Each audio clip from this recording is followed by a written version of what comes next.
Noong ika-21 ng Abril 2025, ginulat ang buong mundo ng balitang pumanaw na ang Santo Papa, si Pope Francis. Sa likod ng lungkot at pagluluksa, agad namang sumiklab ang mga pag-uusap at pagsusuri kung sino ang maaaring pumalit sa kanya bilang bagong leader ng simbahang Katolika. At sa hanay ng mga posibleng tagapagmana ng trono, lumulutang ang isang pangalan na bumubuhay ng pag-asa para sa mga Pilipino, si Luis Antonio Cardinal Tagle. Paano magbabago ang mukha ng simbahang Katolika kung si Cardinal Tagle ang mauupo bilang Santo Papa? Anong epekto ang maaaring idulot ng pagkakapili sa isang Pilipino bilang pinuno ng mahigit 1 bilyong Katoliko sa buong mundo? Yan ang ating aalamin.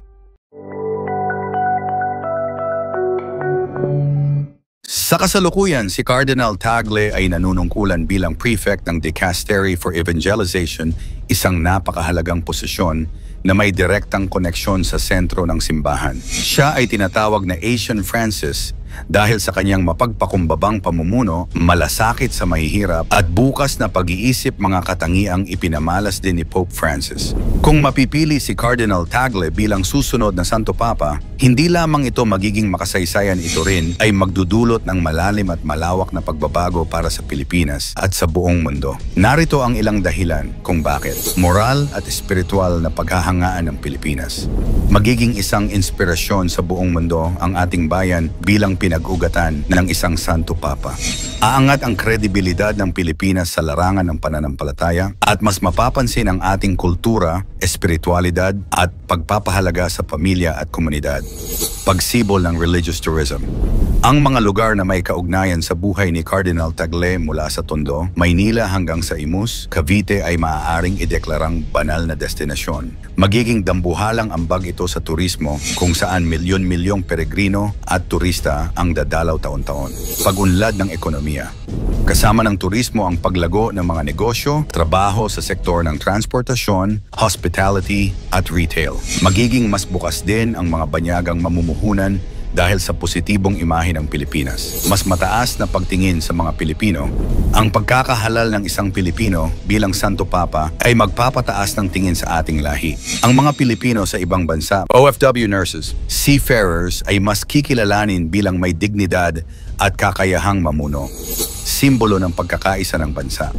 Sa gitna ng politikal at panlipunang pagkakahati-hati, maaaring magsilbing liwanag si Cardinal Tagle. Bilang isang leader na hindi nakapaloob sa politika, ang kanyang mensahe ng kapayapaan at pakikinig ay maaaring magtulay sa mga naghihiwalay na panig. Panibagong sigla para sa simbahan. Maraming kabataan ngayon ang tila lumalayo sa pananampalataya. Ngunit ang imahe ni The Smiling Cardinal na bukas sa usapan at progresibong pananaw ay maaaring makabuhay muli ng interes sa simbahan, lalo na sa mga kabataang naghahanap ng makabuluhang ugnayan. Pilipinas bilang sentro ng pandaigdigang katolikong kaganapan. Maaari nang ganapin sa bansa ang mga prestihiyosong kaganapan gaya ng World Youth Day. Magdadala ito ng pandaigdigang atensyon, kultura at pananampalataya sa ating mga bayan. Lakas ng simbahan sa Asia. Ang isang Asian Pope ay magbubukas ng panibagong yugto sa evangelization sa mga bansang sarado o limitado ang pananampalataya. Si Cardinal Tagle ay maaaring magsilbing tulay sa pagitan ng silangan at kanluran. Inspiration sa bagong henerasyon. Ang kwento ng isang batang lalaki mula sa simpleng pamilya sa Tondo na umangat dahil sa talino, kababaang loob at tapat na paglilingkod ay magbibigay inspirasyon sa milyon-milyon. Hindi lang sa simbahan, kundi sa larangan ng pamahalaan, edukasyon at serbisyo publiko. Mas matibay na ugnayan ng Pilipinas at Vatican. Magkakaroon ng mas malalim na koneksyon sa pagitan ng dalawang bansa sa larangan ng edukasyon, diplomasya at humanitarian work. Maaaring madagdagan ang scholarships para sa mga Pilipinong nais mag-aral sa Roma at iba pang Catholic institutions. Kung si Cardinal Tagle ay mauupo bilang Santo Papa, magiging bahagi ito ng ating pambansang kasaysayan. Maaring ideklara ang isang espesyal na araw para sa kanya, itayo ang mga museo at isama sa curriculum ng mga paaralan ang kanyang buhay at aral. Isang Pilipino bilang Santo Papa, ito ay hindi lamang pangarap kundi isang posibleng realidad. Isang sagisag ng panibagong simula, hindi lamang para sa simbahang Katolika, kundi para sa sambayanang Pilipino. Si Cardinal Tagle ay patunay na sa kababaang loob at tunay na serbisyo nararating ang tuktok ng pagkalinga at pananampalataya. Narito ang iba pang mga cardinal na may mataas na posibilidad na mahalal bilang susunod na Santo Papa matapos ang pagpanaw ni Pope Francis. Number 1, Cardinal Pietro Parolin, Bansa, Italia. Edad, 70 taong gulang, kasalukuyang posisyon, Vatican Secretary of State. Paninindigan, moderado, diplomatiko. Si Cardinal Parolin ay maituturing na kanang kamay ni Pope Francis sa mga usaping pampolitika at panlabas na ugnayan ng Vatican. Bilang Secretary of State, hawak niya ang isa sa pinakamakapangyarihang posisyon sa loob ng simbahan na maihahambing sa punong ministro ng isang bansa. Mahusay siya sa diplomasya at may malawak na karanasan sa pakikitungo sa mga estado. Kabilang ang sensitibong usapin sa China hinggil sa pagtatalaga ng mga obispo. Kung siya ang mapili, maaasahan ang pagpapatuloy ng mga reformang sinimulan ni Pope Francis ngunit sa mas organisado at balanseng paraan. Number 2, Cardinal Matteo Zuppi Bansa, Italia, edad 69 taong gulang. Kasalukuyang posisyon, Arsobispo ni Bologna, Presidente ng Italian Episcopal Conference. Paninindigan, progresibo, tagapagtanggol ng kapayapaan. Si Cardinal Zuppi ay kabilang sa kilalang mga progresibong leader ng simbahan sa Europa. Bahagi siya ng kilusang Sant'Egidio, isang Catholic lay association na kilala sa mga peace negotiations sa iba't ibang bahagi ng mundo tulad ng Africa at Middle East. Bilang leader ng mga obispo sa Italia, malawak ang impluensya niya sa loob ng bansa at sa Vatican mismo. Kilala rin siya sa pagiging malapit sa mga marhinalisado, mga migranteng walang tahanan, at mga biktima ng karahasan. Kung siya ang mahalal, maaaring ipagpatuloy ang temang simbahan para sa mahihirap at pinalalalim na dialogo sa pagitan ng simbahan at modernong lipunan. Number 3, Cardinal Christoph Schönborn, Bansa, Austria, edad 80 taong gulang. Kasalukuyang posisyon, Arsobispo ng Vienna, Emeritus. Paninindigan, theologically conservative pero pastoral.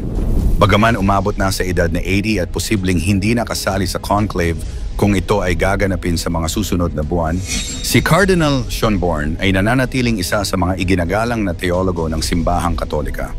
Isa siya sa mga pangunahing may akda ng Catechism of the Catholic Church na inilathala noong dekada 90. Bagamat konserbatibo sa aspeto ng doktrina, kilala siyang bukas sa pastoral na pag-unawa sa mga modernong issue tulad ng diborsyo, LGBTQ+, at sekularisasyon sa Europa. Dahil sa kanyang intelektual at balanseng pananaw, madalas siyang kinokonsulta ng Vatican sa mga sensitibong issue. Number 4, Cardinal Peter Turkson Bansa, hana edad 76 taong gulang, kasalukuyang posisyon, dating pinuno ng Dicastery for Promoting Integral Human Development. Paninindigan, progresibo sa social justice, konserbatibo sa moral teachings. Si Cardinal Turkson ay matagal nang itinuturing na potensyal na unang Santo Papa mula sa Africa. Kilala siya sa advokasya para sa kapaligiran, mahihirap, at katarungang panlipunan. Pinangunahan niya ang dicastery na siyang nangunguna sa mga programa ng Vatican para sa human development, ecology, at social justice. Isang mahalagang aspeto ng panunungkulan ni Pope Francis. Bagamat konserbatibo sa ilang moral na paninindigan, aktibo siya sa mga usapin ng globalisasyon, migration, at climate change. Ang kanyang pagiging Afrikano ay sumasalamin sa lumalaking impluensya ng Global South sa simbahang Katolika. Number 5, Cardinal Jean-Claude Hollerich, S.J., Bansa, Luxembourg, edad 66 taong gulang, kasalukuyang posisyon, Arsobispo ng Luxembourg, Relator General ng Synod on Synodality. Paninindigan, malinaw na progresibo. Bilang isang Jesuita, kapareho ni Pope Francis, si Cardinal Hollerich ay isa sa mga nangunguna sa reforma sa simbahan. Siya ang itinalagang Relator General ng Synod on Synodality, isang global consultation na layong baguhin ang paraan ng pamumuno sa simbahan mula sa top-down tungo sa mas listening church. Kilala siyang bukas sa pagsasaalang-alang ng papel ng kababaihan sa simbahan, pagrepaso sa mga patakaran sa LGBTQ+, at pag-unawa sa mga isyung panlipunan. Kung siya ang mahalal, inaasahang lalo pang hihimukin ang pagbubukas ng simbahan sa mga makabagong pananaw at pakikinig sa mga laiko. Sa posibleng pag-upo ni Cardinal Tagle bilang Santo Papa, hindi lamang siya ang tataas kundi pati ang imahe ng buong Pilipinas sa mata ng mundo. Mula sa turismo, ekonomiya, edukasyon, hanggang sa ugnayang panlabas, malinaw na malawak ang magiging epekto nito sa ating bansa. Isa itong paalala na ang galing at kabutihan ng isang Pilipino ay maaaring makita at kilalanin sa pandaigdigang antas. Handa na ba tayo sa pagbabagong maaaring idulot ng isang Pilipinong Santo Papa? Ikomento mo naman ito sa ibaba. Huwag kalimutang mag-like and share. Maraming salamat at God bless.